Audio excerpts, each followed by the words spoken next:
கர்த்தருக்குள் மன மகிழ்ச்சியாயிர. பிரியமானவர்களே, மன மகிழ்ச்சியாக இருக்க வேண்டிய ஒரு பெரிய கடமை உங்களுடையது, என்னுடையது. மன மகிழ்ச்சியை கர்த்தர் கொடுக்கிறார். மன மகிழ்ச்சியாக இருப்பது யாருடைய பொறுப்புனா உங்களுடைய பொறுப்பு. ஏன் அப்படின்னா வேதம் சொல்லுகிறது, சங்கீதம் 37:4 வாஸ்து பாருங்க, கர்த்தருக்குள் மன மகிழ்ச்சியாயிரு. எப்பொழுதும் கர்த்தருக்குள் மன மகிழ்ச்சியாயிரு. ஏன் மன மகிழ்ச்சியாக இருக்கணும் அப்படின்னா, ஏன் மன மகிழ்ச்சியாக இருக்கணும்னா, மன மகிழ்ச்சி முக மலர்ச்சியை தரும்.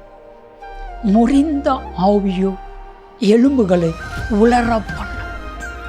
நீங்கள் எப்பொழுதும் மன மகிழ்ச்சியாக இருங்க, உங்கள் முகம் மலர்ச்சியாக இருக்கும்.